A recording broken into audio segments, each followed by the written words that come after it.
एबे भी राज्यर समस्त आउटसोर्सिंग कर्मचारी आसला बड़ खबर। तेज आज बसवाक जाऊँगी कैबिनेट बैठक। तेज समस्त आउटसोर्सिंग कर्मचारी मन में आज प्रश्न रोथो कि क्यों डिपार्टमेंट को आज अनुमोदन मिल। तेज आउटसोर्सिंग कर्मचारी को मिलवा जाऊँगी स्थायी नियुक्ति। तो एने कौन बड़ खबर रही है जाना पूर्व आम चैनल को प्रथम दूर आसते चैनल को सब्सक्राइब कर पाखे बेल आइकन को ऑल बटन में सेट करने सहित वीडियो इंफॉर्मेटिव होते निहती भाव वीडियो को लाइक करी डिस्क्रिप्शन में टेलीग्राम चैनल लिंक अच्छी चाहिए आपने जॉइन जातु। तो देखो आज 7टी ରୁ 8ଟି डिपार्टमेंट को तो अनुमोदन मिल जाऊँगी। तो एम किसी प्रस्ताव सूचना आसाला। तो आज कैबिनेट बैठक पर निष्पत्ति आसो कि क्यों डिपार्टमेंट को तो अनुमोदन मिलला। सो ए रिसेंटली जूनियर टीचर्स मैंने तो स्ट्राइक करते कि स्थायी नियुक्ति मिलवा सहित दरमार वृद्धि कर आलोचना हो सहित फाइनान्स डिपार्टमेंट और रहा फॉरेस्ट डिपार्टमेंट। तो यू को अनुमोदन मिले बोली किसी विशेष सूत्र जना पड़ा। तो देखा आज निष्पत्ति पर कौन निष्पत्ति रही तो आपको जनइबी।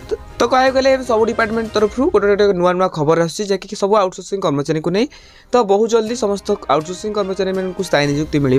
तेज आज कैबिनेट बैठक पर कौन निष्पत्ति आसने जानापी आम चैनल को सब्सक्राइब करूँ। आउ हाँ ये वीडियो को देखुं निहत भाव कमेंट बॉक्स में कमेंट करूँ।